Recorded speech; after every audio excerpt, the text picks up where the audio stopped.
Olá pessoal, muito bom dia para você que está ligado na programação do SBT. Agora é hora das notícias que mexem com a nossa vida. Eu sou o Felipe Malta e eu te agradeço por escolher o nosso canal e o nosso jeito de fazer jornalismo responsável sem jamais perder o otimismo.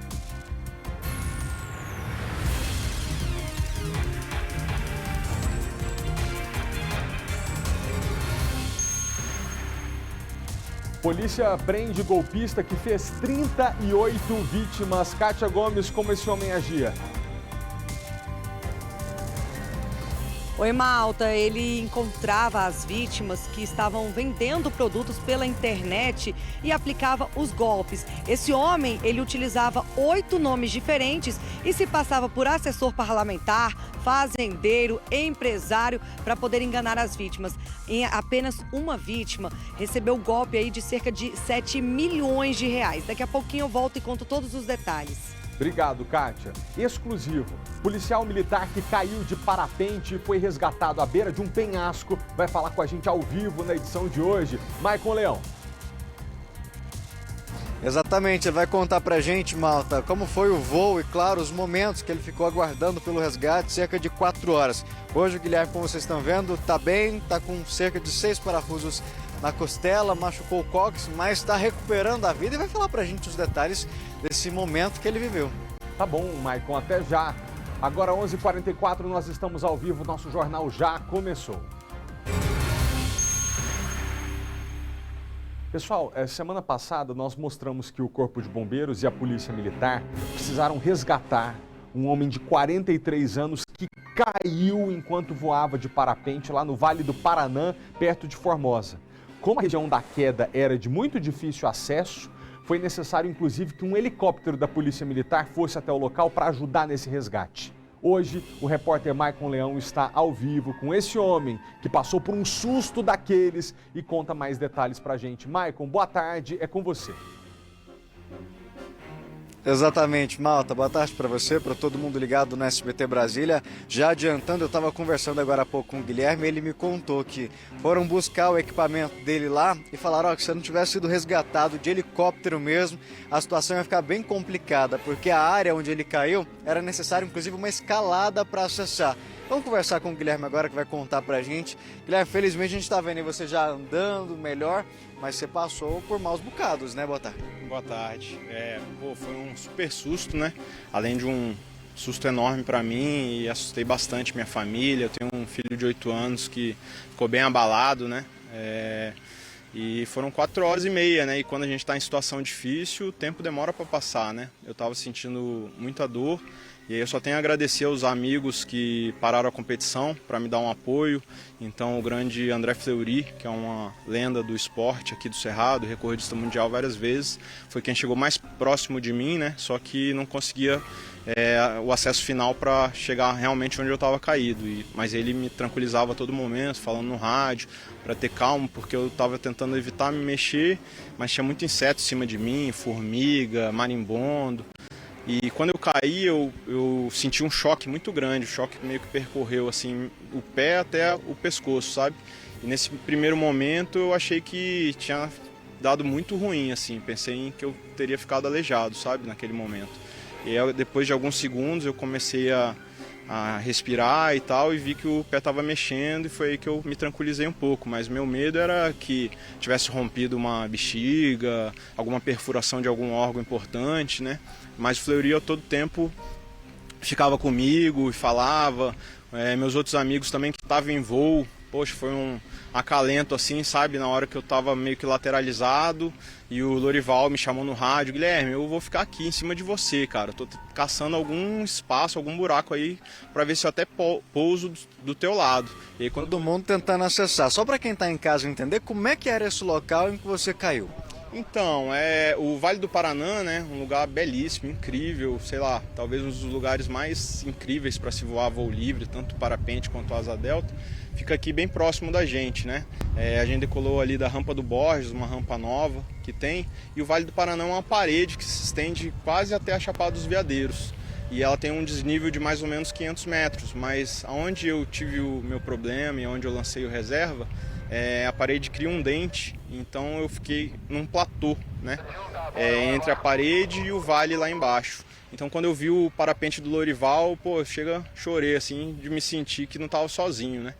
Mas estava sozinho ali no perrengue, sentindo dor, e graças aos amigos do Fênix, do Bavop, né? Eu já servi lá, e graças a Deus eles foram lá me buscar, porque o pessoal, igual o Maicon falou, né, foi buscar meu equipamento aí essa semana e falou, graças a Deus o helicóptero te tirou daquele buraco, porque eu nem imagino como seria seu transporte na prancha até a ambulância. Para quem está em casa entender, a gente está mostrando umas imagens de alguns voos que o próprio Guilherme fez e disponibilizou para a gente. Estava participando de uma competição, o que aconteceu? Isso, eu estava participando do Circuito Centro-Oeste de Parapente, né, uma competição homologada pela FAI, que é a Federação Internacional Aeronáutica. E eu vinha até liderando o circuito, até Formosa, né? Essa foi a terceira etapa, e a primeira foi em Jandaia, eu fiquei em terceiro lugar no geral, a segunda foi em Poral, eu fiquei em terceiro geral, e aí acabei ficando em primeiro no circuito completo, então estava tentando defender aí a liderança para conseguir o título. E aí no primeiro dia de prova eu não fui bem e meus principais concorrentes acabaram me passando. Então no domingo eu acordei com a faca nos dentes, falei, eu vou recuperar e tal. Então estava disposto a realmente sair um pouco da minha zona de conforto para ir atrás dos pontos que eu precisava para pegar a liderança. E aí nessa, eu e esse meu amigo concorrente aí, o Gabriel, nós estávamos liderando a prova, batemos o primeiro pilão. Para quem não conhece, uma prova de parapente, né?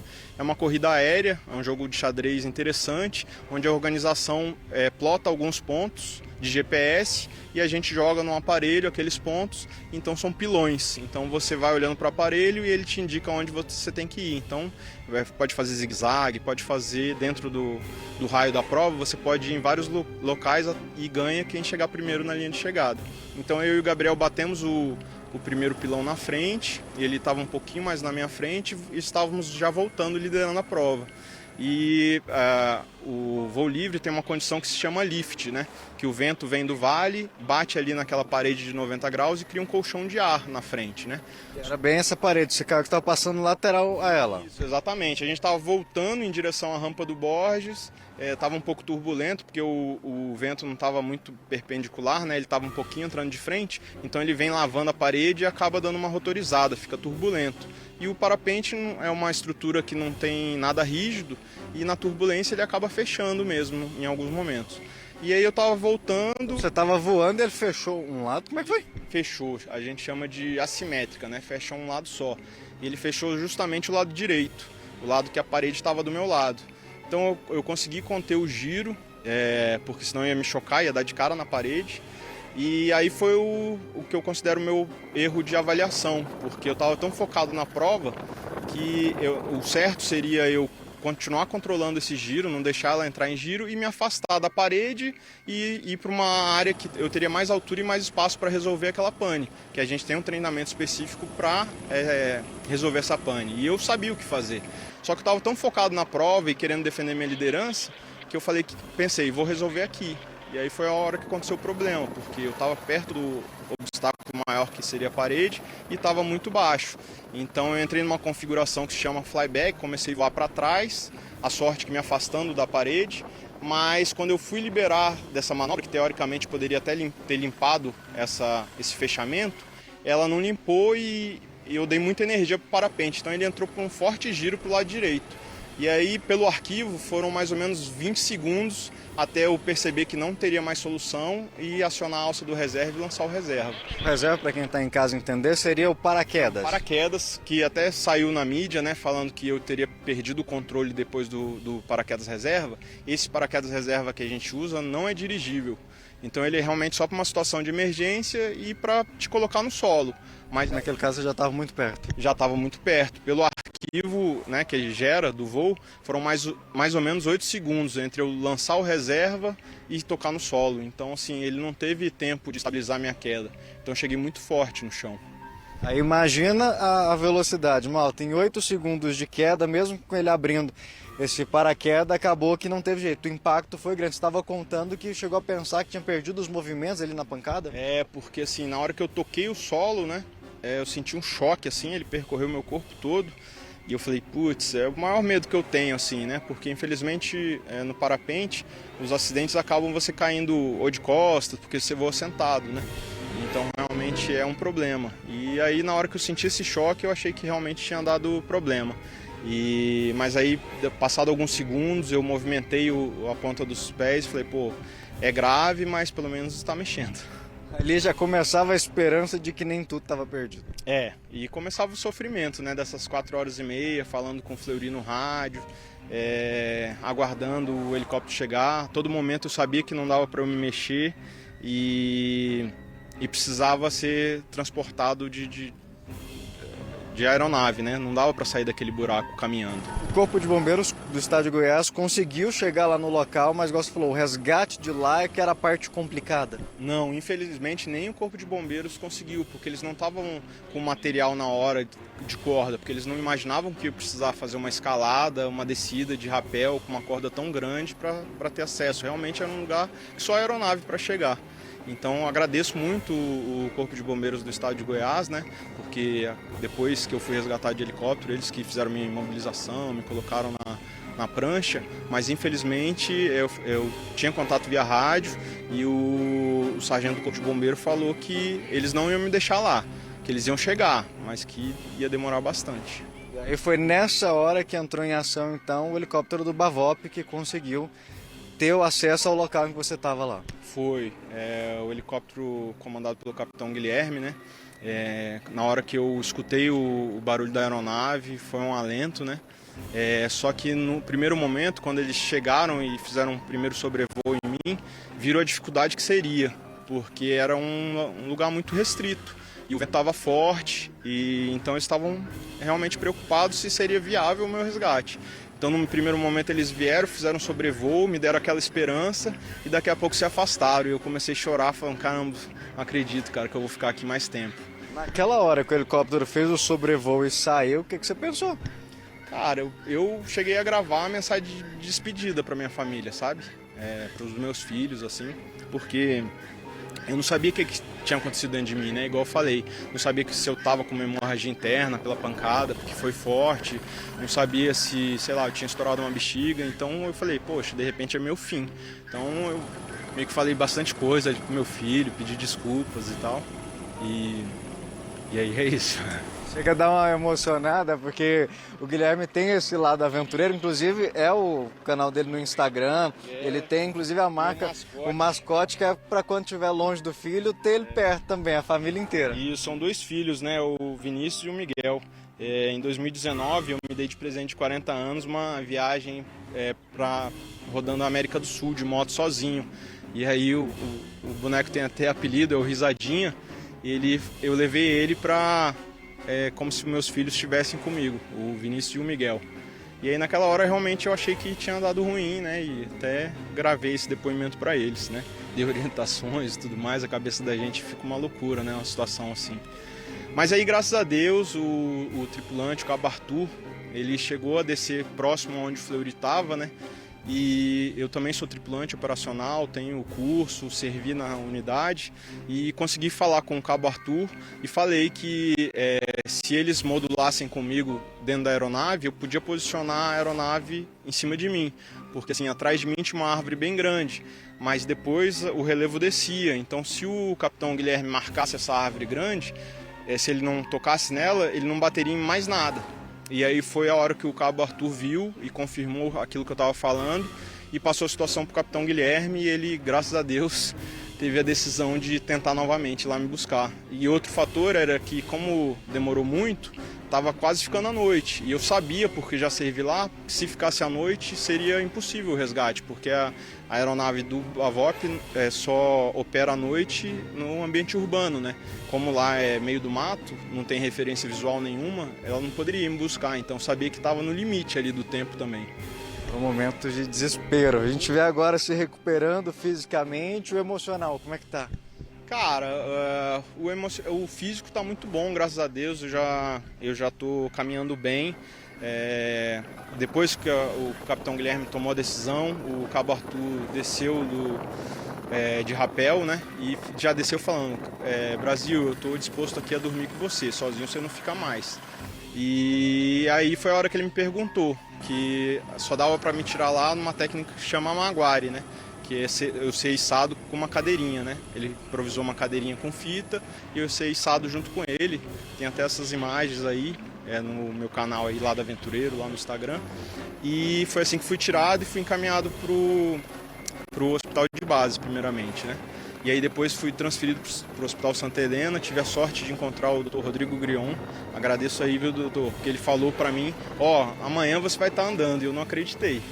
E aí eu já estou andando, mas igual você perguntou, né, o psicológico está mais abalado, né, por toda essa situação, pelo meu filho ter ficado tão abalado, e o que está me tirando sono hoje, igual eu falei, né, eu sou o 3º sargento da Polícia Militar, e eu estava participando de uma competição oficial, só que eu estou matriculado num curso de aperfeiçoamento de praças, que chama CAP. E eu dependo da conclusão desse curso para ser promovido a 2º sargento.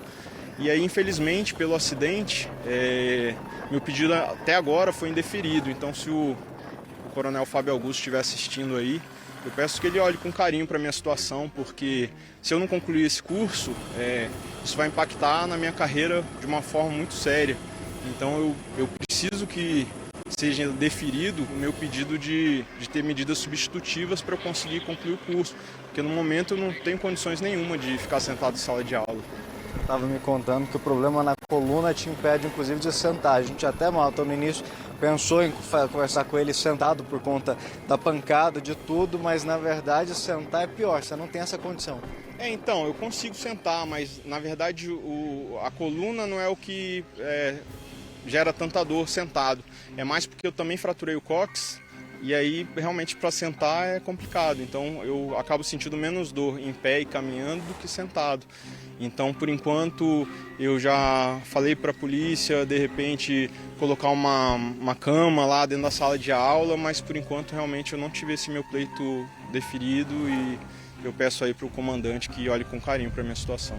Guilherme, obrigado por ter recebido a gente aqui para falar, contar como é que foram esses momentos e também para mostrar o esporte. Foi uma fatalidade, como ele disse, foi um erro lá da avaliação, mas é um esporte que ele mesmo pretende continuar, já tem há vários anos aí participando de competições e competições. Malta. Para a gente concluir, Michael, me chama muita atenção o fato de que ele, durante as 4h30 em que aguardou socorro, sentiu um choque forte no pé quando se chocou contra o solo, achou que tinha se machucado, talvez perdido o movimento das pernas e temeu pela própria vida. Ali ele gravou uma mensagem para os filhos, né? E quantas vezes a gente está em uma situação de ficar se perguntando, nossa, será que eu deveria ter dito hoje à minha família que eu os amo? Será que eu deveria ter hoje perdoado aquela pessoa com quem eu briguei semana passada? E a gente, com casos como o do Guilherme, entende como a vida está sempre por um fio. Evidentemente que ali ele teve o apoio de tantos amigos de farda que o tiraram daquela situação, mas eu acho que a lição que fica para a gente também é de não deixar para depois aquilo que a gente pode falar hoje. E aí, para concluir, eu gostaria que você pedisse que ele dissesse para os filhos o que ele disse naquele depoimento e agora que está tudo bem, que ele pudesse mandar a mensagem que ele felizmente pode dizer porque está são e salvo. Guilherme, o Malta estava comentando com quem está em casa que quando você disse que gravou a mensagem para os filhos, para a família se despedindo, fez um questionamento. Quantas vezes a gente não parou para pensar, nossa, eu podia ter dito para alguém que amava, podia ter perdoado alguém com quem eu estava brigado. Eu queria que você contasse para quem está em casa a mensagem que você mandou para os filhos e aproveitar que agora você está ao vivo, você está bem, e mandar outra mensagem para os seus filhos. Ah, cara, os meus filhos são tudo pra mim, assim, minha esposa também, minha família, graças a Deus, é uma bênção na minha vida, né? Mas eu acho que eu nem consigo falar sem me emocionar, assim, né? E eu falo demais, que até tem uma brincadeira entre eles, que eu falo que amo do Espaço Sideral, Ultra Megazord, Infinito e Além. E aí os dois brincam, papai, eu já sei que você ama tudo isso e tal. E basicamente foi isso, foi realmente colocando na cabeça dele que eu tava fazendo algo que eu amo, que é voar, e que a vida é perigosa, né? A partir do momento que a gente acorda, né, a gente está sujeito a um monte de coisa. E eu sempre decidi enfrentar meus medos, já saltei de paraquedas, então eles já me conheceram assim, minha esposa me conheceu assim, e eu acho que é a minha essência. E eu tentei explicar isso, pedir perdão, né, porque por mais que se estivesse fazendo algo que eu amo e impactar diretamente na vida deles, né? E pedir para que ele me perdoasse, que eu amava muito isso. Gente, a gente acaba se emocionando junto. Agora aproveitar que tá bem, tudo certo, mandar um abraço, uma mensagem para eles também. Filhões, Vinícius, Miguel, mamãe Flávia, amo vocês do Espaço Sideral Ultra Megazord do Infinito e Além. Que lindo. É bom que a gente já começa o jornal, Malta, de uma forma mais leve e até mesmo tocando o coração das pessoas, né? Obrigado, Maicon. Agradeço ao Guilherme por ter se disposto a conversar com a gente, contar os momentos que ele viveu e que bom, nossa, que bom poder estar com ele aí são e salvo e tomara que dê tudo certo na carreira militar dele. Obrigado, Maicon. Continuando o jornal, pessoal, ainda falando dos colegas, ele não exatamente policial militar, mas teve bombeiro envolvido, né, no resgate do Guilherme. Hoje pela manhã, vários bombeiros se reuniram ali na Torre de TV para fazer um treinamento aberto ao público, para celebrar os 166 anos do Corpo de Bombeiros do Distrito Federal. Quem acompanhou tudo isso hoje de pertinho foi a repórter Vitória Mello. Vicky, boa tarde, conta pra gente o que você viu. Oi, Felipe, boa tarde a você, boa tarde a todos. Sexta-feira começou cheia de ação aqui na Torre de TV. Os militares do Corpo de Bombeiros fizeram um treinamento aqui ao ar livre, em espaço público, e chamou muita atenção de quem passou por aqui. A medida, como você comentou, né, faz parte da celebração de 166 anos da corporação, mas também foi um gostinho do que vai acontecer no Campeonato Mundial de Polícia e Bombeiro, que ocorre no final desse mês, lá na Holanda. A sargento Sara, que está aqui ao meu lado, é uma das atletas e vai contar um pouquinho do que foi feito por aqui, sargento, porque é um treinamento intenso, né? O que vocês fizeram por aqui hoje? Hoje nós fizemos um treinamento que simula os moldes da prova. São atividades de combate a incêndio, resgate de vítima, muito intenso, né? Nós temos que esticar a mangueira, resgatar um boneco de 80 quilos e aproveitamos o espaço público, que é muito parecido com o que nós teremos lá na Holanda. E aí, como a senhora disse, né, carregar um boneco de 80 quilos, como que é carregar? Eu acredito que você, sendo mulher, precisa mesmo de um treino, né? Não só por ser mulher, mas chama atenção, né? Na nossa corporação não tem mais distinção de cota mínima para a entrada de mulheres. E nós atendemos as mesmas ocorrências, homens e mulheres. O treinamento tem que ser igual. Então aqui na prova eu faço a mesma coisa que o corpo masculino faz. Eu iço o mesmo peso, eu resgato o mesmo peso, eu levanto 80 quilos. Qual é a diferença? Eu tenho que treinar bastante. Eu tenho que treinar bastante para ser capaz. É isso aí. E olha, vocês geralmente treinam ali no setor policial sul, né? Essa questão de altura, e hoje vocês subiram ali na Torre de TV. Qual é a diferença e como que foi, né? Não dá aquele friozinho da barriga? Aqui dá um pouco mais de adrenalina, né? É fora da nossa zona de conforto, do que a gente está acostumado, da nossa casa militar. Aqui é um espaço aberto e venta muito. Então a gente, quando está lá em cima, olha esse espaço gigante aqui de Brasília, dá uma adrenalina, dá um frio na barriga, o coração bate um pouquinho mais rápido. E muita gente parou para observar, né? Porque é interessante. Primeiro chama atenção, uma viatura ali do Corpo de Bombeiros aqui na Torre de TV. Será que está acontecendo alguma coisa? Mas depois o pessoal para e fica olhando. Ah, com certeza. A gente está treinando desde dezembro. Nós temos um perfil TFA Brasil que mostra a nossa preparação e as pessoas têm curiosidade de ver, né? Porque a vida do bombeiro ela é intensa, ela precisa que a gente treine e gera curiosidade. E olha, essa medida, né, esse treinamento faz parte da celebração dos 166 anos da corporação, que é amanhã, né? Então são várias atividades que o Corpo de Bombeiros está programando. Sim, amanhã, 2 de julho, o Corpo de Bombeiros faz 166 anos e tem diversas atividades alusivas à comemoração do bombeiro, desde a Corrida do Fogo, e aproveitamos aqui o Bombeiro Durão, que treina para atividade de bombeiro, né? É específico essa modalidade para o bombeiro militar, e aproveitando que é véspera, nós planejamos treinar aqui na Torre de TV. Foi um planejamento, né, intenso. Esse campeonato ocorre agora no fim do mês, lá na Holanda. Vocês vão viajar. Então, esse tipo de treinamento ajuda até na questão de salvamento, né? No dia a dia de atendimento a ocorrências de vocês. Né? Com certeza, todo mundo quer ser resgatado por um bombeiro e uma bombeira bem preparado. E como que tem sido, né, essa expectativa? Vocês já ganharam várias medalhas no último campeonato, que foi em Lisboa. Me conta um pouquinho desse último campeonato.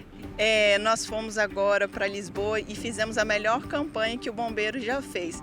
Todos os atletas trouxeram medalhas de ouro para o Brasil. Isso é um feito que nunca ocorreu. Tivemos 2 troféus femininos. Eu fui a 3ª colocada no ranking geral das mulheres. E imagina você querendo ser resgatado por um bombeiro que é medalhado e trouxe troféu, né? Eu imagino, assim, minha família está muito emocionada e agora nós vamos para a Holanda, estamos treinando para fazer melhor ainda, fazer uma campanha mais bonita. Isso também incentiva outros colegas militares, né? Vocês voltarem com medalhas, né? Campeões e poder participar de um mundial. Várias pessoas comentam com a gente, né? A gente fica super feliz de irradiar e contagiar a prática de atividade física. Muito obrigada, sargento. É isso, Felipe. Olha só, nossos bombeiros militares aqui do Distrito Federal, cheios de medalha e se programando aí já para o Mundial, agora no fim do mês, lá na Holanda. Tomara que tragam muitas medalhas pra gente, a gente já se orgulha, vai ficar ainda mais orgulhoso. Obrigado, Vicky. Falando agora de assuntos um pouco mais pesados, né? Infelizmente a gente não pode se furtar de abordar aqui no jornal. Essa semana a gente mostrou aqui a história da Priscila Teixeira. Ela foi encontrada morta dentro de casa pela própria mãe, que teve que pedir ajuda para os vizinhos para conseguir abrir o portão. O principal suspeito de ter cometido esse crime é o companheiro dela. No dia em que nós demos essa história, a repórter Kátia Gomes estava ao vivo no local do crime, conversou com os vizinhos, inclusive que eles contaram que já tinham escutado a Priscila gritando por socorro durante brigas com esse suspeito. Hoje pela manhã, a repórter Kátia Gomes acompanhou o enterro dela e agora traz mais informações pra gente. Kátia, boa tarde pra você. Você conseguiu falar com os familiares da Priscila? E eu até pergunto, esse companheiro foi localizado ou continua sumido? Oi, Malta, eu consegui falar sim com os familiares, todo mundo estava muito abalado, ainda sem acreditar na morte da Priscila Teixeira, de 33 anos, né? Uma jovem que tinha ainda toda uma vida pela frente. Eu conversei também, inclusive, com a mãe da Priscila, ela estava muito emocionada, mas ela decidiu falar com a imprensa justamente para cobrar uma posição da polícia, né? Cobrar justiça.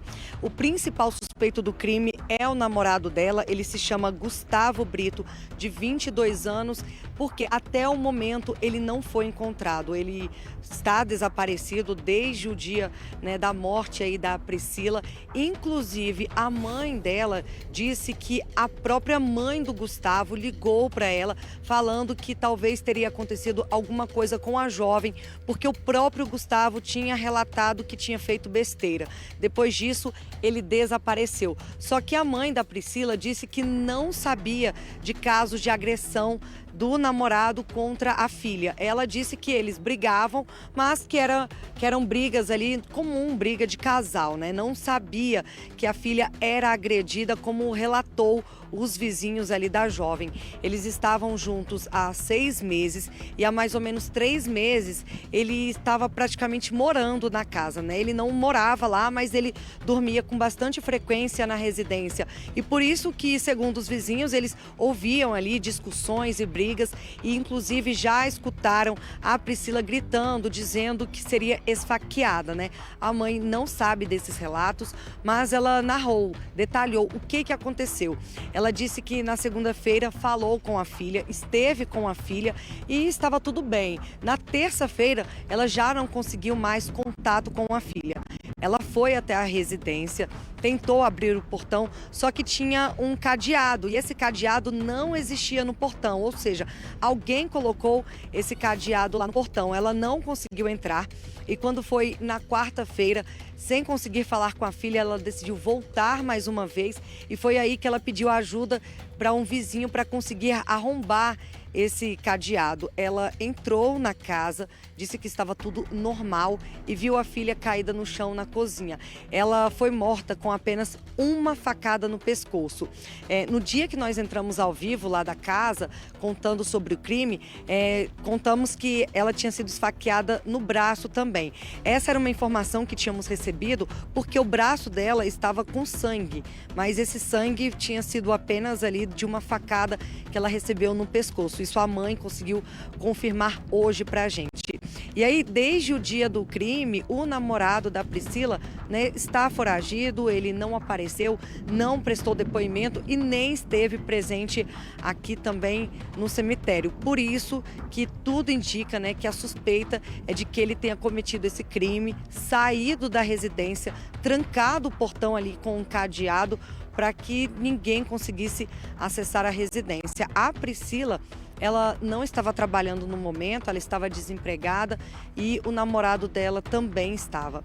Vamos ouvir então o relato da mãe da Priscila, a técnica de enfermagem, Márcia Pereira de Oliveira, de 62 anos. Segunda-feira, eu fui lá na minha filha, que eu saio do plantão todo dia. E sempre, todo dia que eu saio do plantão, eu passo na minha filha porque eu tenho a chave da casa dela. Aí eu cheguei lá, ela estava bem, a gente passou o dia, ela lavou roupa, eu fiquei tranquila. E aí eu falei, minha filha, tô indo pra casa. Ela falou, então tá, mãe, qualquer coisa de noite eu ligo. Aí à noite até ela me ligou.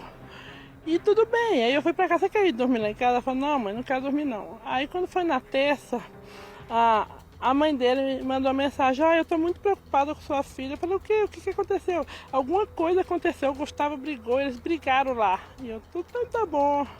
Aí daqui a pouco eu vou. Aí eu fui de manhã, aí eu tenho a chave da casa dela, tenho a chave da casa dos meus filhos.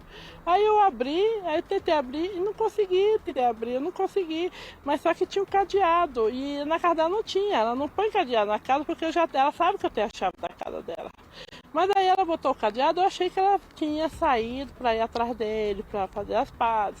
Aí eu falei, não, vou deixar, e fiquei umas 2 horas esperando ela. Aí quando foi à tarde, eu voltei, de tardinha para noite, eu fiquei umas 3 horas lá com ela. 3, 8, 9, 10, até umas 10 horas eu fiquei lá esperando e nada. E eu achei estranho, porque ela me liga direto, ela me liga 2, 3, 4, ela me liga o dia todo. E eu tinha combinado com ela, olha minha filha, no outro dia a gente vai sair para comprar as coisas, tudo, fazer umas compras. Aí na quarta-feira eu falei, não, eu tô achando muito estranho, porque desde segunda-feira ela não atende o telefone. E aí eu falei, não, eu chamei o vizinho e falei, tem como nós tentar arrombar esse cadeado aqui? Aí o cara, não, vamos, nós faz isso sim. Aí eu fiz, quando eu deparei, tudo trancado, que eu destranquei a porta, porque até a porta da casa da minha filha estava trancada. Aí eu disparei, aí eu entrei na sala e eu vi que não estava nada fora do lugar, estava do mesmo jeito que eu vi lá na casa dela quando eu saí, no mesmo dia.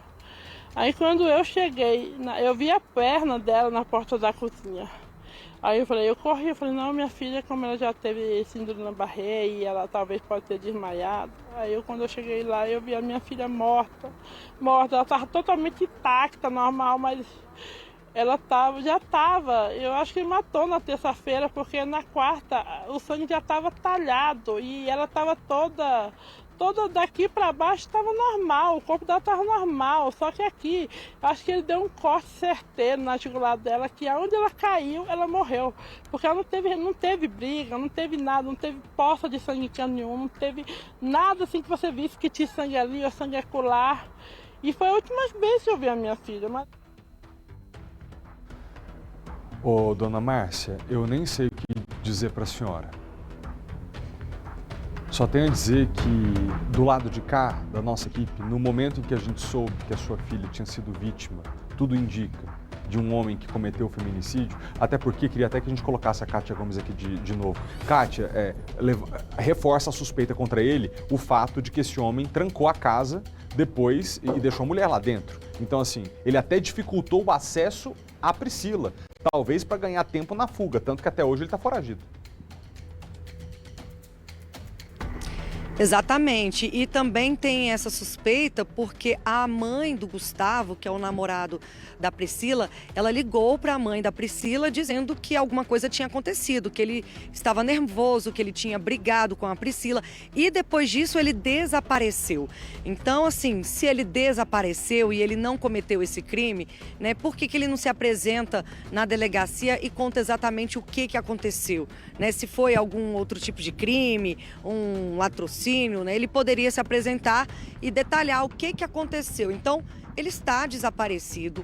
Os vizinhos relataram que os dois brigavam com frequência, os vizinhos ouviam briga ali do casal. Inclusive, teve uma vizinha que até comentou que imaginava que isso poderia acontecer por conta das brigas frequentes entre os dois. Provavelmente a Priscila não contava sobre essas brigas para a mãe, por isso que a mãe não sabia e relatou que não tinha conhecimento de agressão ou brigas, apenas brigas normais de casal, né? Não sabia de nenhuma briga violenta entre ela e o Gustavo, que é o namorado suspeito, mas agora elas têm quase certeza que foi ele que cometeu o crime, porque ele desapareceu, ele está sumido, está foragido desde o dia que isso aconteceu, que a mãe descobriu o corpo, nunca mais conseguiu falar com ele. Então existe realmente essa suspeita de que ela tenha sido vítima de feminicídio, né? Um caso muito triste. A mãe da Priscila estava muito abalada. Tinha uma outra mulher aqui, que foi a mulher que criou a Priscila, né? Que ela também considerava como mãe, também estava muito abalada. A família inteira, né? Sem conseguir ainda acreditar no que aconteceu, Malta. E aí, concluindo o que eu estava dizendo aqui, obrigado, viu, Kátia, para a dona Márcia, é que no dia que a gente ficou sabendo do que tinha acontecido com a filha da senhora, nós estávamos ao vivo com o Cássio Tionika, do Fórum Nacional de Segurança Pública, exatamente naquele minuto, discutindo a escalada de casos de violência grave contra a mulher. Então, eu quero dizer para a senhora que do lado de cá, a gente está fazendo o possível para que no futuro a gente não tenha que noticiar tragédias como essa tragédia familiar que a senhora está vivendo. Mas nada vai trazer de volta a sua filha, então eu posso te dizer que a gente está na torcida para que a senhora tenha muita fé e serenidade para enfrentar esse momento, que certamente deve ter sido a pior coisa que a senhora já viveu até hoje. Estaremos de novo nesse assunto na próxima segunda-feira para a gente entender se esse homem já tivesse sido localizado, se já tivesse sido preso e o que vai argumentar, porque tudo aponta para ele.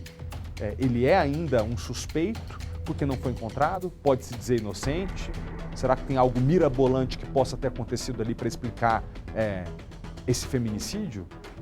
Mas o fato das testemunhas dizerem que os dois brigavam, que todo mundo sabia, que ele saiu dizendo que tinha brigado com ela. Essa mulher foi encontrada morta com uma facada no pescoço, com a casa trancada. Tudo indica que alguém a trancou ali dentro, depois de morta, para poder ganhar tempo e fugir.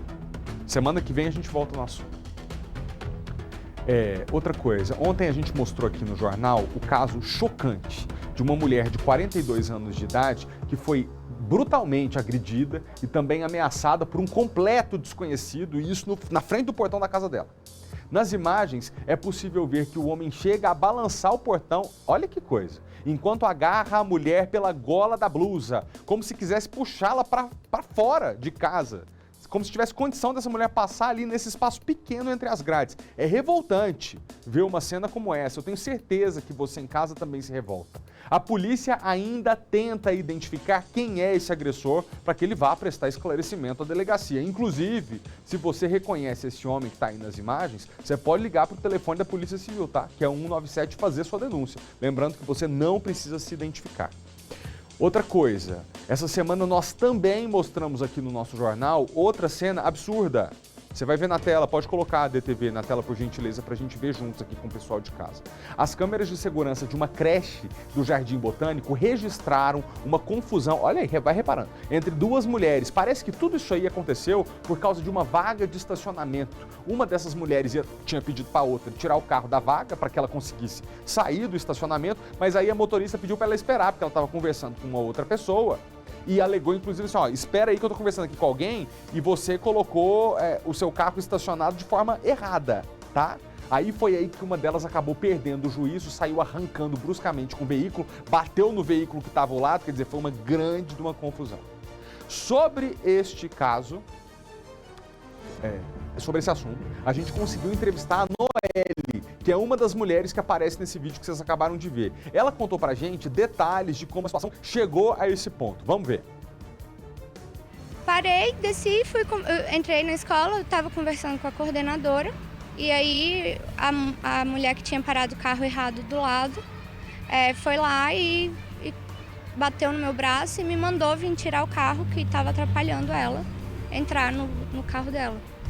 Daí eu falei que é porque ela tinha parado errado e que o meu carro estava certo na vaga, que eu estava conversando. Só isso. E aí ela saiu, eu vim, coloquei minha filha dentro do carro E aí eu fiquei meio nervosa da forma que ela falou gritando, sabe? E aí eu entrei no carro e liguei pro meu marido pedindo pra ele vir buscar o carro, porque eu tinha ficado nervosa. E aí essa mulher começou a gritar, falando que eu tava de pirraça, que eu tinha parado o carro errado ali pra ela não entrar. Mas de fato eu estacionei na minha vaga. E aí eu falei pra ela que ela não era porque ela tinha... Não era assim, o único dia que ela tinha parado errado, né? Era uma coisa recorrente, ela sempre para de forma incorreta, assim como a maioria dos pais. E aí ela começou a gritar, eu tava no telefone, entrei pra dentro do carro de volta, voltei a falar com meu marido. E aí ela veio e deu um tapa no para-brisa do carro, gritando. E aí nessa hora eu fiquei nervosa também, desci do carro e falei que eu não ia sair, não ia tirar o carro. E que ela entrasse pelo banco do passageiro, né? E aí na hora eu pensei, pode ter estragado alguma coisa. Saí do carro pra tentar pegar a placa dela, do carro. Não tinha contato, não sabia quem era ela.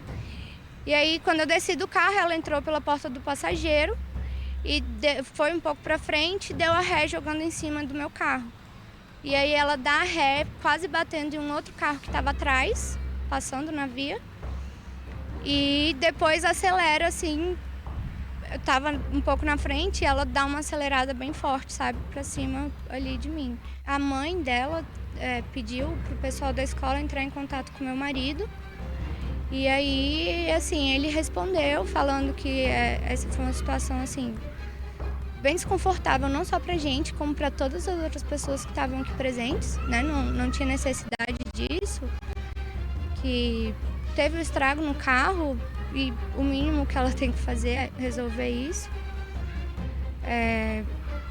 sabe? E assim, eu também não procurei, mas a gente passou o contato da advogada, que a gente está já entrando com o processo, né, pros danos, né?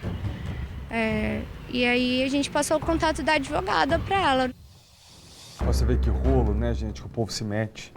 Coisa pequena. Nós ligamos para outra mulher envolvida nessa situação, a Roberta Ferreira, para tentar, ouvir a versão dela sobre os fatos, né? A mãe dela atendeu o telefone, disse que não ia passar informação sobre o ocorrido e a Roberta mesmo não quis falar com a nossa produção. Sobre esse assunto, a gente convidou a psicóloga, pode rodar por gentileza o telefone, Liliane Souza, para explicar um pouco para a gente sobre o que tem levado as pessoas a perderem a cabeça desse jeito. Liliane, boa tarde para você. É uma pergunta difícil, mas você tem uma resposta rápida e direta para a gente. O povo tá doido por quê, amiga? Boa tarde, seja bem-vindo ao SBT. Boa tarde. Boa tarde para quem está assistindo também, né? Primeiro agradecer, né, esse espaço. Eu acho que a primeira coisa que a gente precisa pensar assim, quando a gente fala de situações de perder a cabeça ou coisas desse tipo, existem fatores pessoais, mas existem também fatores que são sociais, né? Então a gente não pode esquecer que nós passamos aí por 2 anos de pandemia, nós estamos ainda, né, controlando esse processo, mas teve um período muito grande de lockdown e onde a gente restringiu muitíssimo o nosso contato social, a nossa convivência com outras pessoas, né? Desde o trabalho, a escola e tantas outras coisas. Então, a gente perdeu um pouco dessa habilidade de lidar com as pessoas, né? Então, acho que esse é um ponto importante. A quantidade também de pessoas, né, que têm estado com casos clínicos, né, com algum tipo de transtorno mental após a pandemia, com depressão, ansiedade, né, algumas questões emocionais que estão aí fora do que seria considerado normal para aquela pessoa, né, também é algo que tem crescido muito, tem muitas pesquisas que estão sendo feitas e trazendo essas informações. Então a gente não pode, né, tirar esse dado aí dentro dessa realidade. Agora tem outros fatores também que a gente pode pensar, né? Se a gente pensar nos últimos anos também, né, na história do Brasil, a gente também tem vivido muita polarização, né, de opiniões diferentes, seja nas questões políticas ou em outros aspectos, e uma intolerância muito grande da gente lidar com as questões das diferenças, né? Então, não é que as pessoas vão pensar igual, mas como é que a gente se porta quando a gente está ali dialogando com uma opinião diferente da nossa, com um posicionamento diferente do nosso, e como que a gente chega de uma maneira que seja possível se comunicar e conciliar a chegar a um comum acordo mínimo, né, para que não passe de um limite, né? Então, acho que esses dois fatores sociais, eles são importantes e eles com certeza contribuem para essas questões aí desses acessos de raiva. E é claro que a gente não pode desconsiderar questões pessoais, né, coisas que possivelmente cada uma dessas pessoas estão vivendo ou estavam vivendo e acabam ali sendo talvez um estopim, né, ali a gota d'água para que tenha essa explosão de raiva. Eu acho que tentando ser assim mais resumida possível nesse primeiro momento seria isso. Não, e você foi, porque eu acho que até o pessoal de casa, embora nós, né, eu e eles em casa sejamos leigos em psicologia, fica fácil da gente perceber que realmente antes da pandemia já estávamos vivendo numa sociedade polarizada, com ânimos crescentes e uma certa intolerância para conviver com a diferença. Mas até a pandemia ainda tínhamos todos os dias que sair de casa e enfrentar o outro, né? Então a gente ainda tinha que negociar espaço, direito, onde que começa o seu, onde começa o outro. Agora, depois que a gente ficou trancado em casa 2 anos e meio, as pessoas estão saindo meio desajustadas. Por isso eu queria que a gente concluísse, Liliane, dá para treinar a paciência em casa antes de sair de casa? Estou te perguntando se dá para a gente prever que por causa de tudo que a gente está vivendo, pode ser que a paciência nossa também esteja pelo limite, e o que é possível fazer antes? Respirar fundo, se imaginar naquela situação, o que eu posso fazer para não me deixar cair na armadilha de explodir por causa de uma situação banal? Na verdade, assim, quando a gente pensa em situações banais, na verdade, nunca, é aquilo, né? Então, acho que esse é um ponto.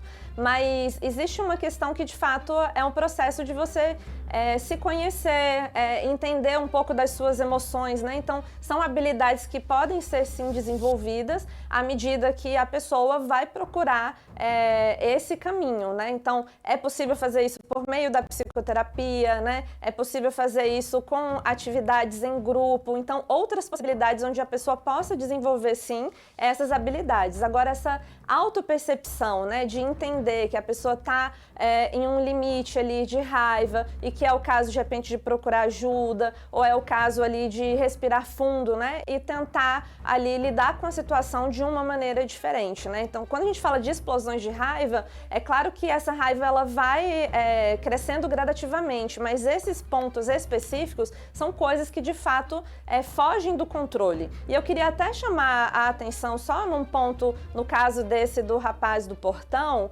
que eu acho que a gente não pode deixar de falar, que é um homem com uma mulher, né? E a gente tem, de fato, assim, as questões de gênero, e eu fico me perguntando, né? Será que ele agiria dessa mesma forma se fosse um homem do lado de dentro do portão? Né? Eu acho que esses aspectos também são importantes, porque a gente vive numa sociedade em que os homens, de uma maneira geral, são muito incentivados, né, a essa agressividade, a essa violência, né, de alguma forma. Então, principalmente os homens, se vocês pegarem aí vários casos de acesso de raiva, é muito mais comum que isso aconteça com homens do que com mulheres, porque os homens, eles são ensinados ali a guardar todas essas emoções, não falar nada e expressar tudo muito por conta da raiva e da agressividade. Então, pode sim acabar acontecendo isso. Mas são todas questões que a gente precisa avaliar, né, no caso a caso também, mas considerando esses aspectos gerais que todo mundo vivenciou, da pandemia, da polarização, né, e pensar possibilidades de se conviver em sociedade, né? E se não conseguir fazer isso sozinho ou aprender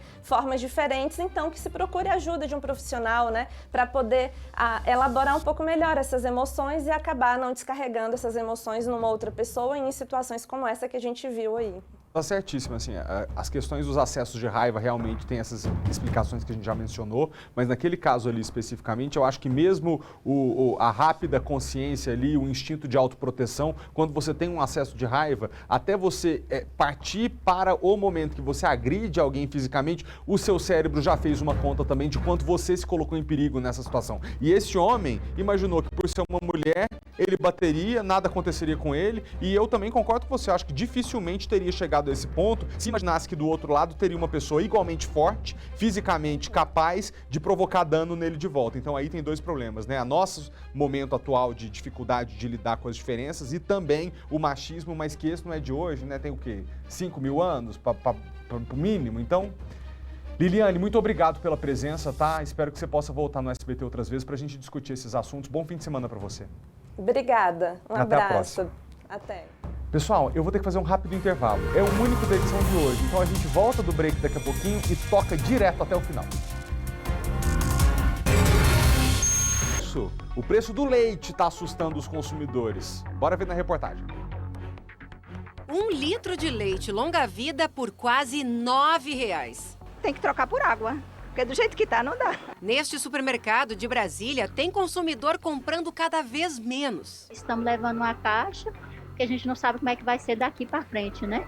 O preço do leite subiu quase 30% nos últimos 12 meses, segundo o IBGE.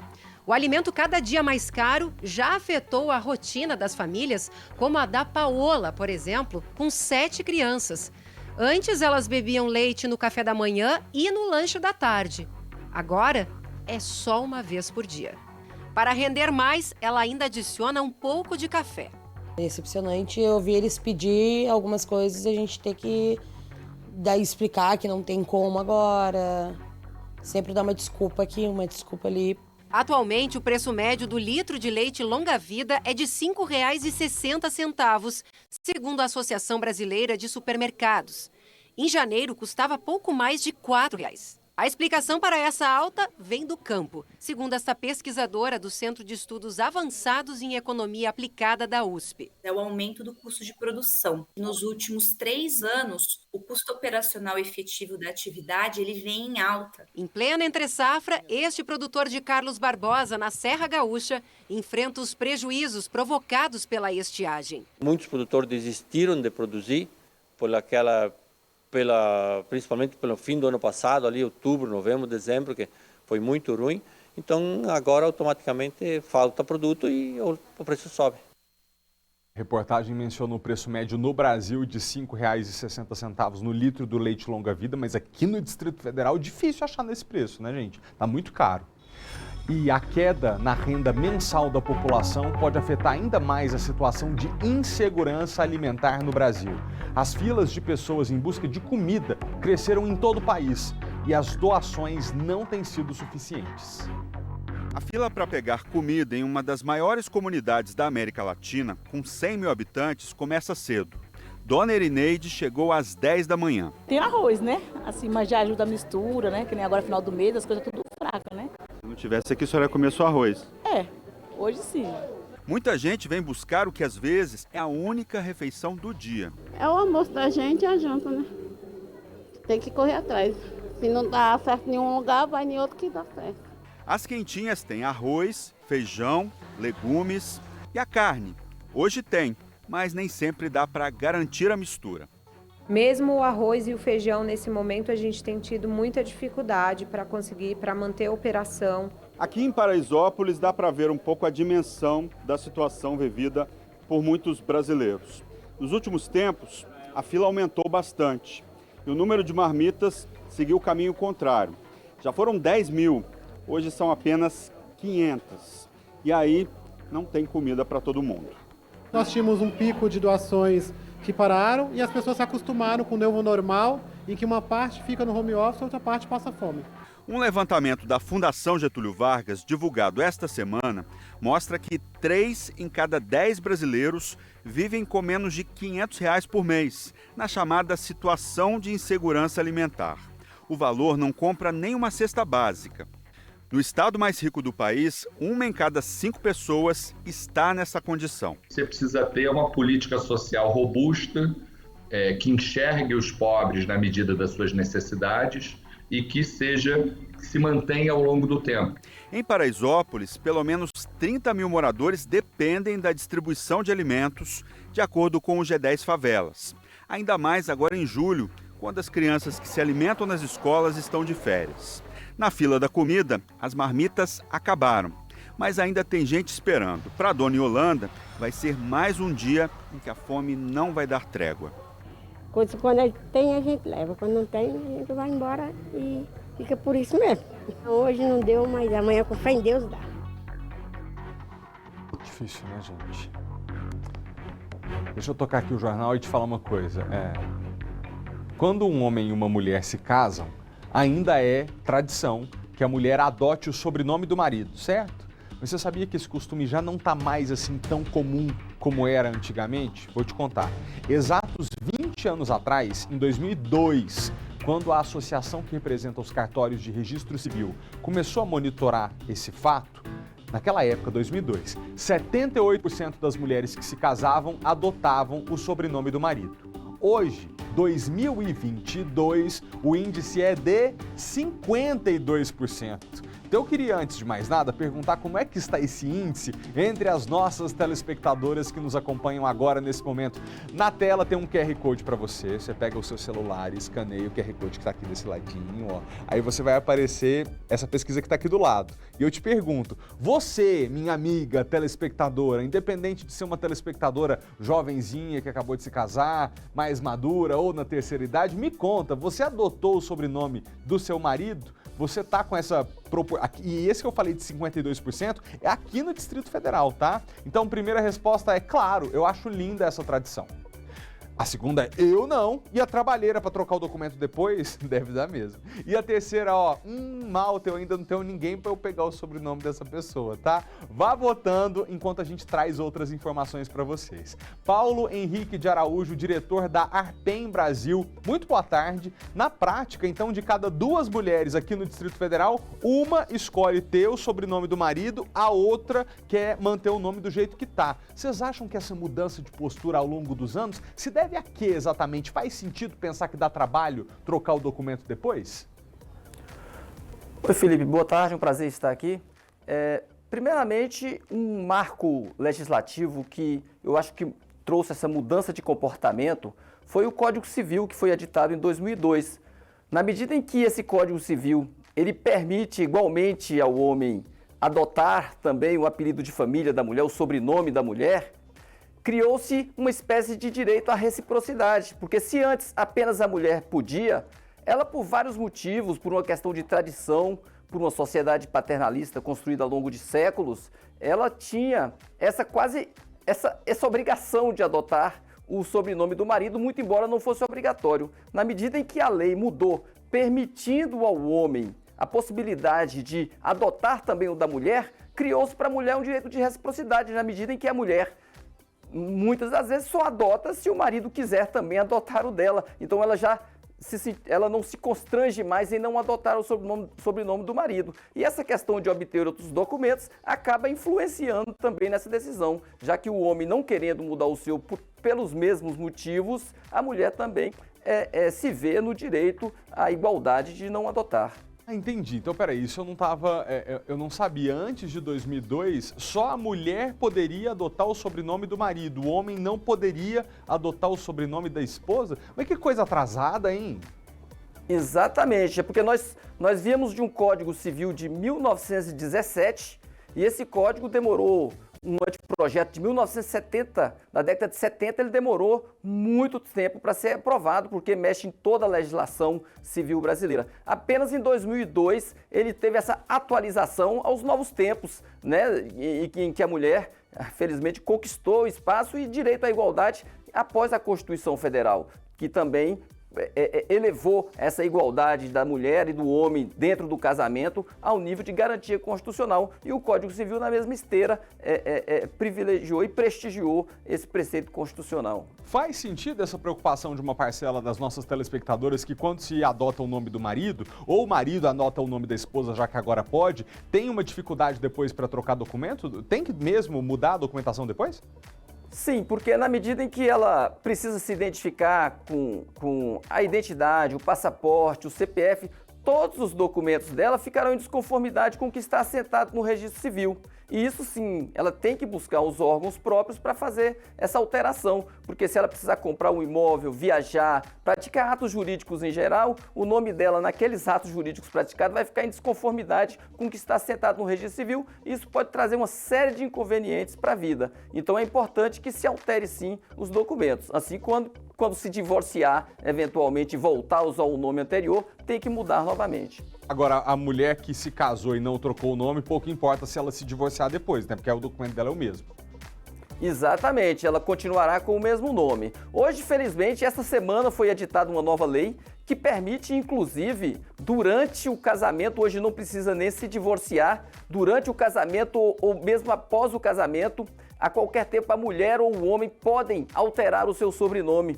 Então a lei foi publicada essa semana e ela traz uma novidade muito importante em relação a esse tema. Paulo Henrique, eu tô rindo, que eu tô pensando assim, tem algumas que devem estar igual a Nayara Azevedo, né? Já querem o bolo pronto, estão ali casando agora, mas pensando assim, você quer saber, esse homem aqui não tá valendo muita coisa não, se eu precisar largar dele, pelo menos eu não tenho trabalho. Segura aí só um pouquinho pra gente ver o que responderam os nossos telespectadores. Como é que tá a nossa enquete aí, pessoal? Eu perguntei pra você de casa, dessa vez para as nossas telespectadoras, se elas haviam adotado o sobrenome do marido. Vejam bem, 45% falam, eu não, e a trabalheira que vai dar depois para trocar os documentos, não quero isso para mim. 35% acham linda esta tradição. Quero dizer para vocês que adotaram o sobrenome do marido, que aqui no Distrito Federal, em geral, na população, a proporção está um pouco maior, tá? 52%. E 20% ainda não tenho ninguém para eu pegar o sobrenome. Paulo Henrique, muito obrigado, tá, pela presença, por nos ajudar a esclarecer esse assunto. Até a próxima. É um prazer, Felipe. Estamos sempre à disposição para informações. Obrigado. Muito obrigado. Eu acho que eu já sei o que aconteceu. A partir do momento que o marido pôde pegar o sobrenome da esposa, aí a negociação é a seguinte. A mulher fala, eu pego o seu sobrenome, mas você vai pegar o meu? Aí o marido fica, PPP, não sei o quê, não sei se pega, não. Eu só adoto seu sobrenome se você adotar o meu. Aí no final das contas ninguém pega o de ninguém. É isso que está acontecendo na prática. Vamos continuar. A Receita do Distrito Federal conseguiu recuperar quase 500 milhões de reais, meio bilhão de reais, em sonegação de ICMS sobre a comercialização de vários produtos. Os fiscais descobriram um esquema de empresas de fachada criadas só para emitir notas fiscais falsas para fraudar o pagamento do ICMS devido ao Distrito Federal. Foram apreendidos vários tipos de produtos, como bebidas, roupas, sapatos, joias e eletrodomésticos. Os auditores fiscalizaram cargas de transportadoras e do terminal de cargas do aeroporto de Brasília. Essa é a maior operação de fiscalização tributária realizada pela Receita do DF neste ano. As mercadorias foram levadas para o depósito da Receita no CIA e podem ser recuperadas depois que os proprietários pagarem as multas. Agora acompanhe junto comigo essa história revoltante. Enquanto milhares de pessoas aguardam meses na fila para conseguir uma cirurgia na rede pública, a Polícia Civil aqui do Distrito Federal prendeu uma enfermeira que vendia vaga de cirurgia e também de outros procedimentos médicos que seriam realizados em hospitais públicos. Quem tem os detalhes dessa operação para a gente é o repórter Maicon Leão. Maicon, boa tarde mais uma vez, né? Você começou aqui o jornal com a gente trazendo a bela história do Guilherme, agora é uma péssima história. Como é que a polícia chegou até essa enfermeira? Malta, boa tarde novamente para você, para todo mundo ligado no SBT Brasília. É que em alguns casos, além de receber o dinheiro, essa mulher não cumpria com o combinado, ou seja, não conseguia beneficiar essas pessoas que ficavam, além da necessidade da cirurgia, sem conseguir também o benefício, sem o dinheiro. Não conseguia a cirurgia e ainda ficava sem o dinheiro. Claro que quem procura esse tipo de situação, de pagar alguém para se beneficiar, já está correndo esse perigo porque está fazendo errado tão quanto essa mulher. Só que, na verdade, Malta, ela agia da seguinte maneira.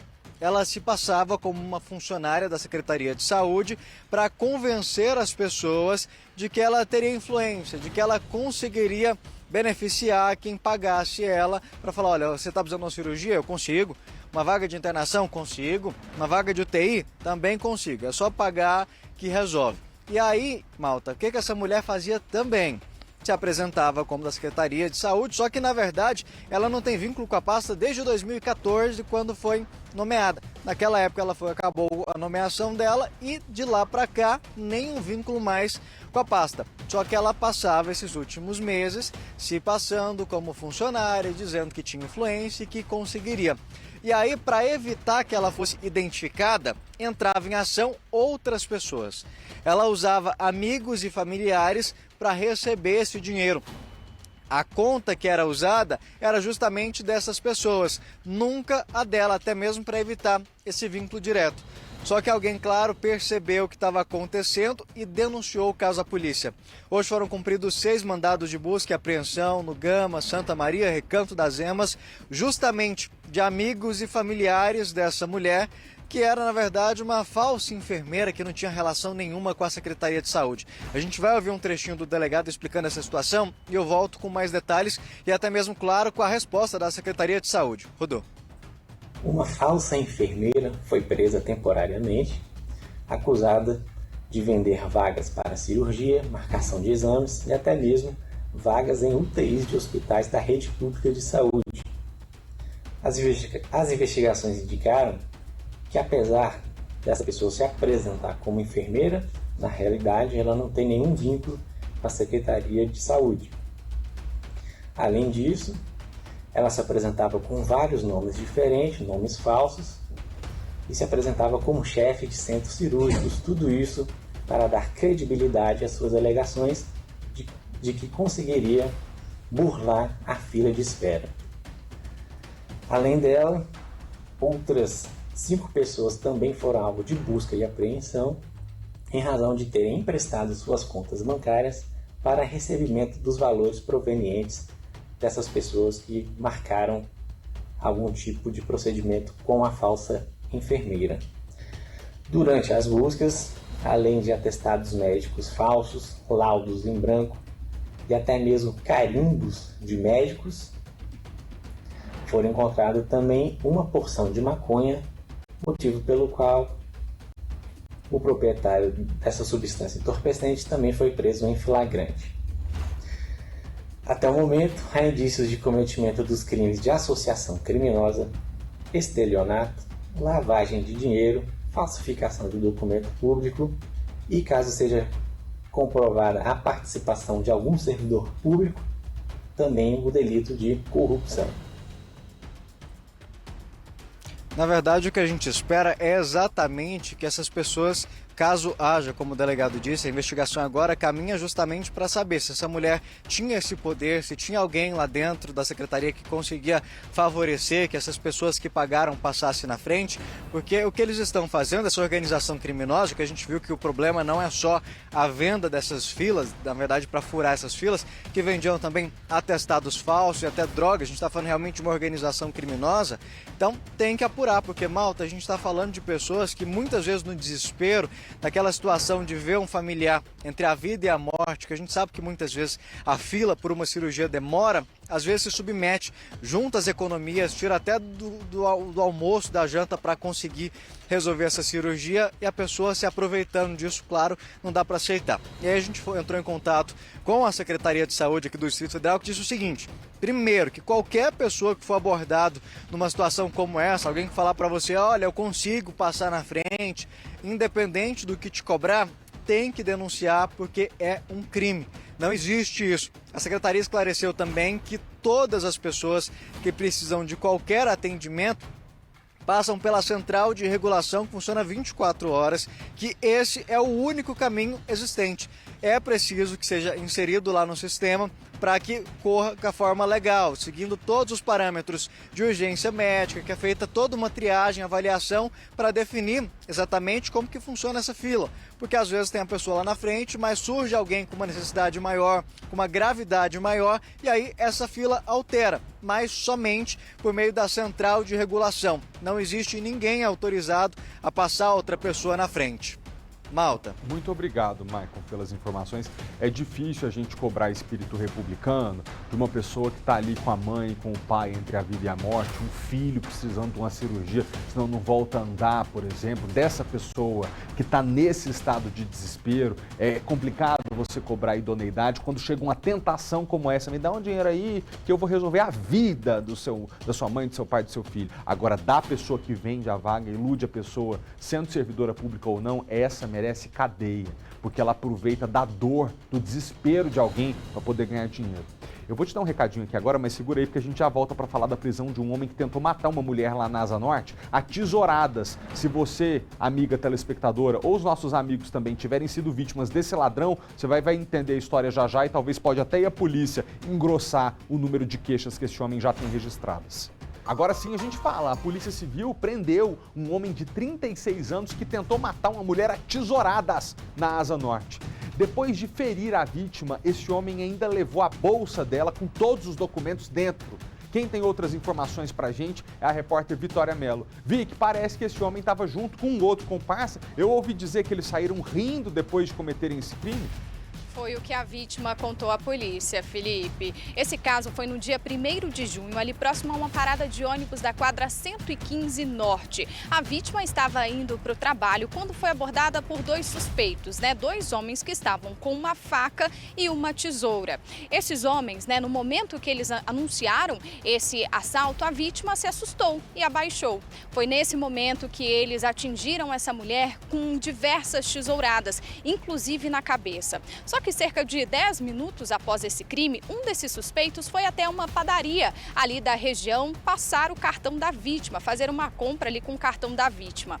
Câmeras de segurança desse estabelecimento flagraram esse momento e a polícia teve acesso a essas imagens e identificou esse homem de 36 anos que, de acordo com as investigações, já tem 6 mandados de prisão em aberto, Felipe, além de diversas passagens pela polícia. O delegado-chefe da 2ª DP explicou um pouquinho mais desse caso pra gente. Vamos ver.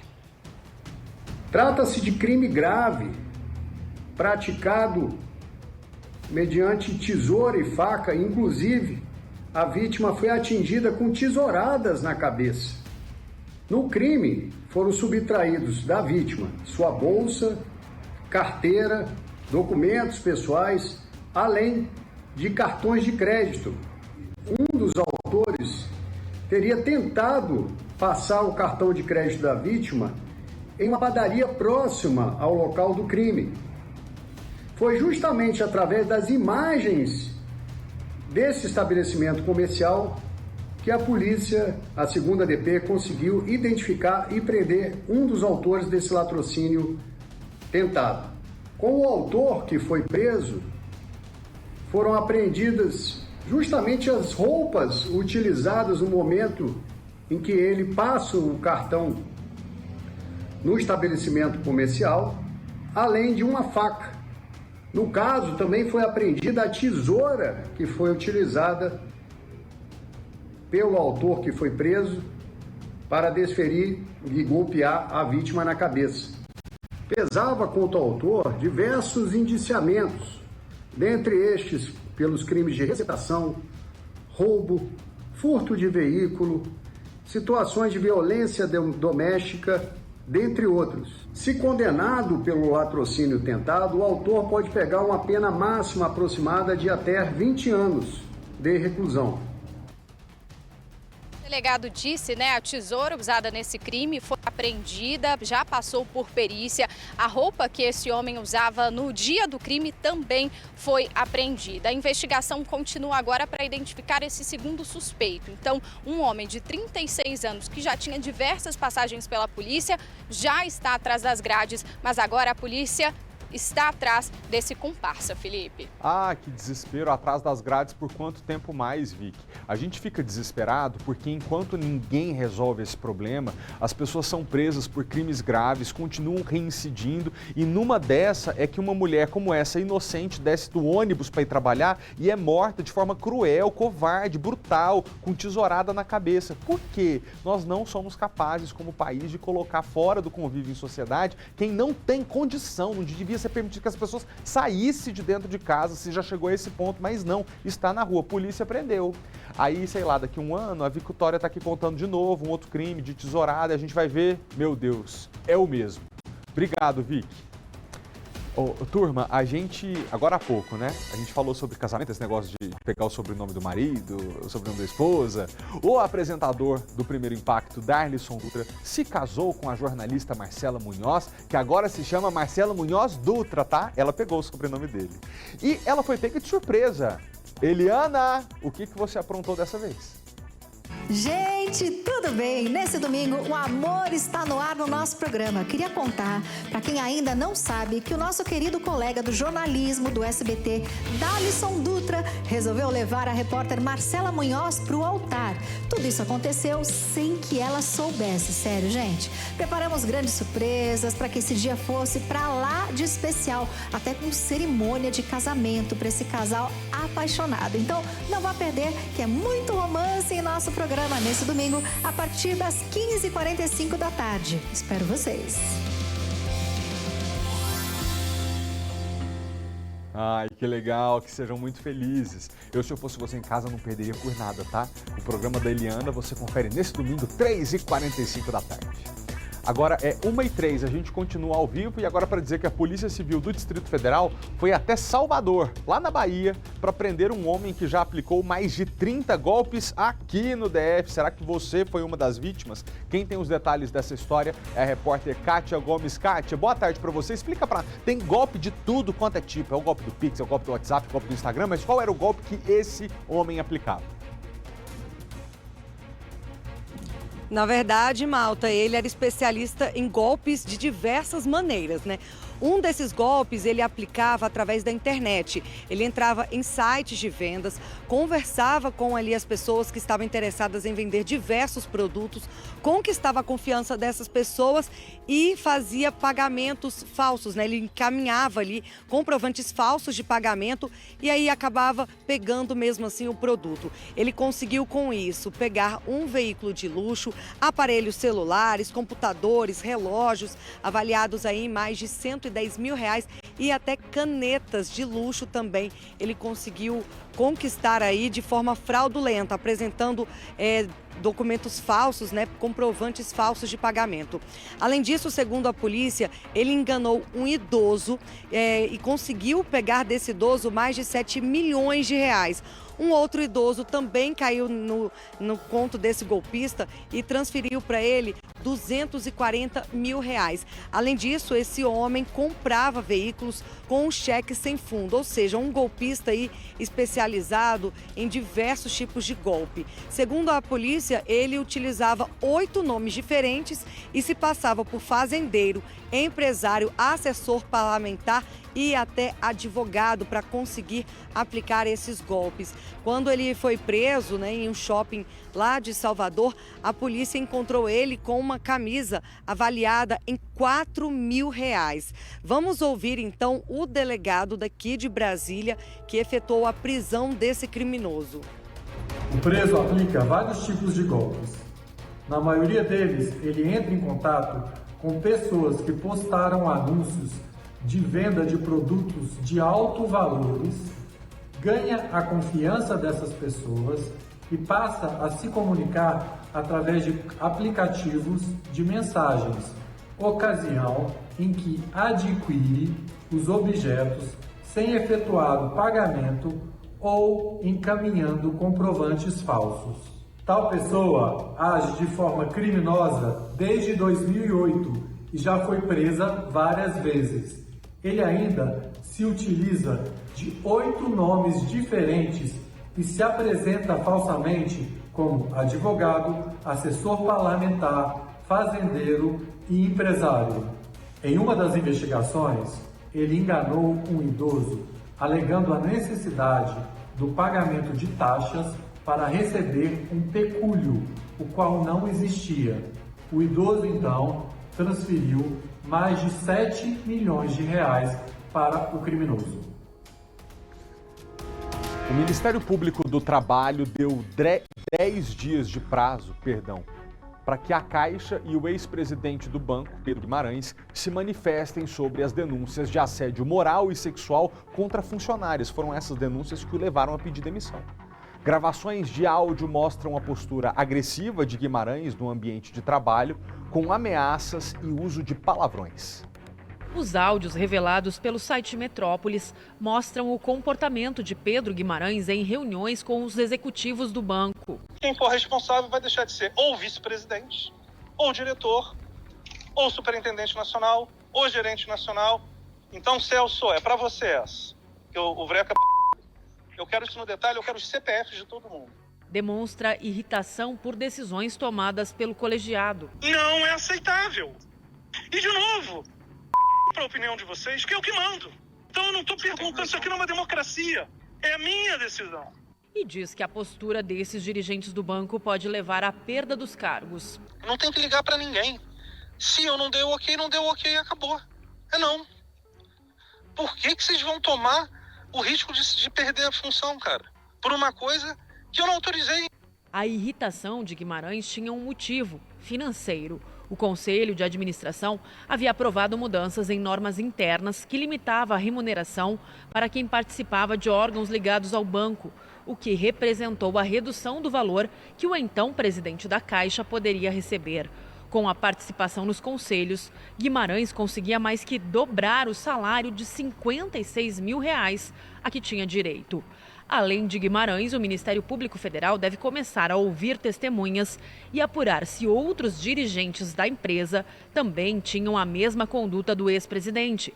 O nome mais próximo de Guimarães, que também vai ser investigado, é o do vice-presidente de negócios, Celso Leonardo Barbosa.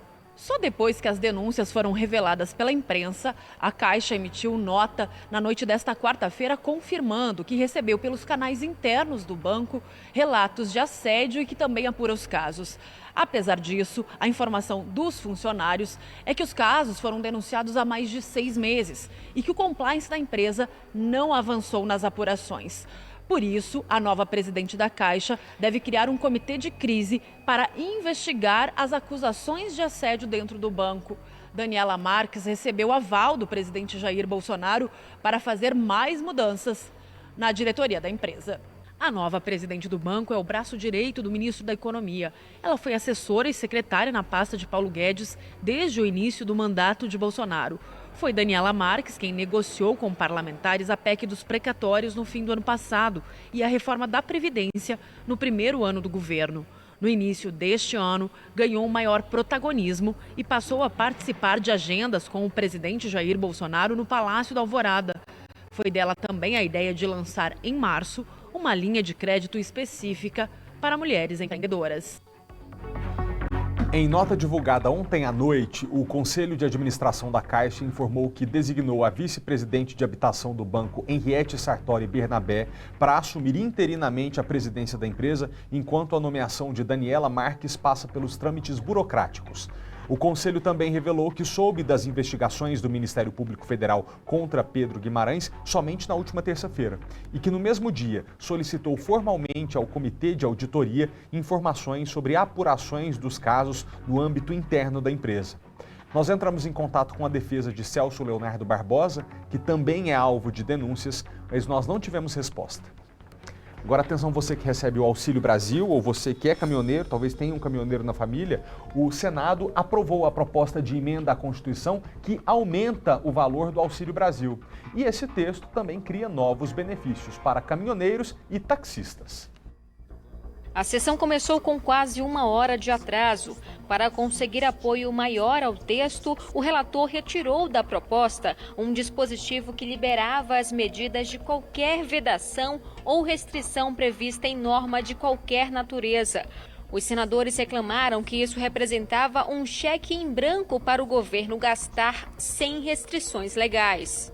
O novo texto, que substitui a PEC dos combustíveis, prevê criar o auxílio diesel de R$1.000 para transportadores autônomos de carga registrados até 31 de maio deste ano, aumentar o valor do Auxílio Brasil de R$400 para R$600, aumentar também o Vale Gás para o equivalente a um botijão a cada 2 meses, ajudar estados e municípios que garantirem transporte público gratuito para idosos e compensar os estados que reduzirem o ICMS cobrado sobre o etanol por meio da concessão de créditos tributários.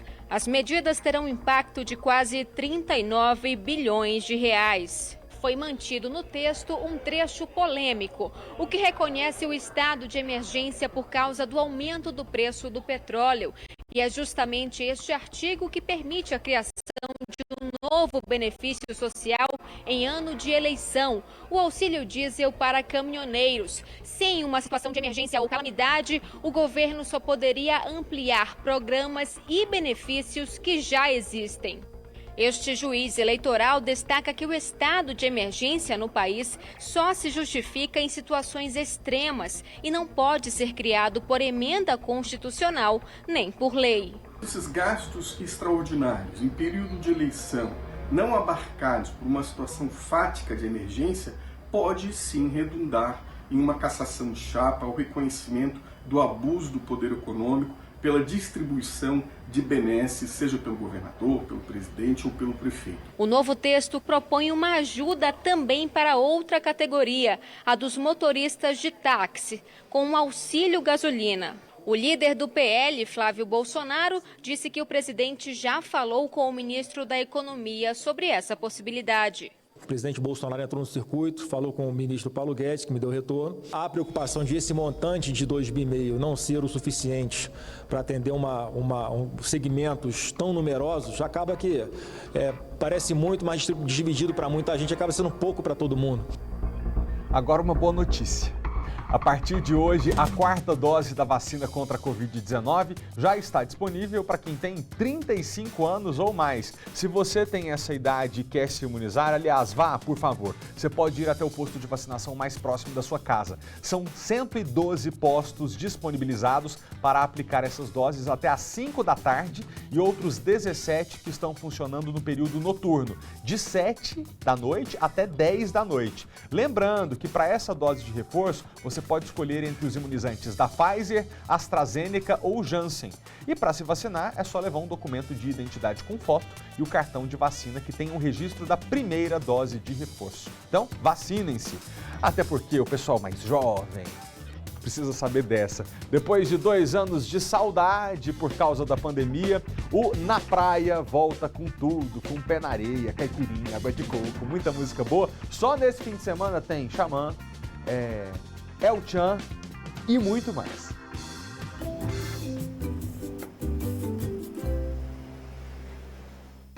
O sonho de todo brasiliense mais uma vez se tornou realidade. Ter uma praia no meio do cerrado. O novo litoral foi construído às margens do Lago Paranoá, no setor de Clube Sul, trecho 2, entre o Clube Agepol e o Centrejuf. Após 2 anos de pandemia, o Festival Na Praia volta com o tema Alô Havaí. O primeiro fim de semana do Na Praia está cheio de atrações. No sábado, vão se apresentar o cantor L7, do hit Desenrola Bate.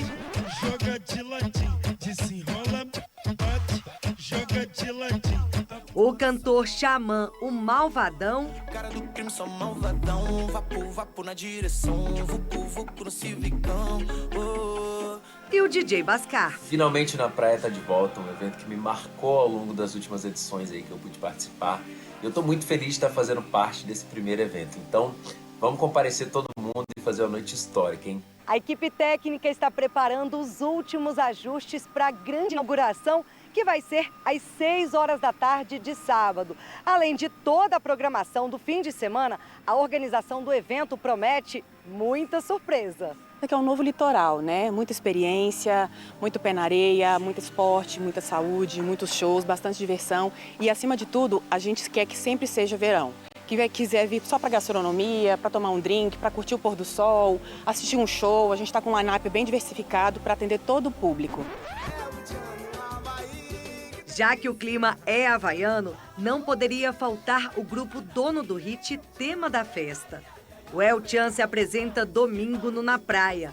Os cantores baianos prometem nostalgia e animação com ritmos que marcaram a geração dos anos 90.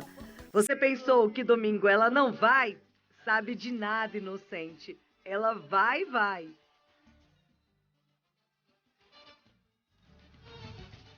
Então prepare o bambolê, a cordinha, o colar havaiano e pode soltar o tchan. Aqui quem fala é o tchan do Brasil. 3 de julho. 3 de julho, estamos chegando aí, rapaz. Pé na areia. Festival. Você não pode perder. Pé na areia. E o tchan na barata. E o tchan quebrando tudo. Frequentador fiel do Na Praia, o gerente de projetos Cláudio Honor estava contando os dias para o retorno do festival. Trazendo as melhores bandas, os melhores grupos, as melhores duplas do cenário nacional para nossa Brasília. Esse evento que é diferente, pé na areia, evento único aqui em Brasília. A gente, como sempre, foi em todos os anos, não podia ser diferente esse ano, né? Te vejo na praia, te vejo lá, Brasília.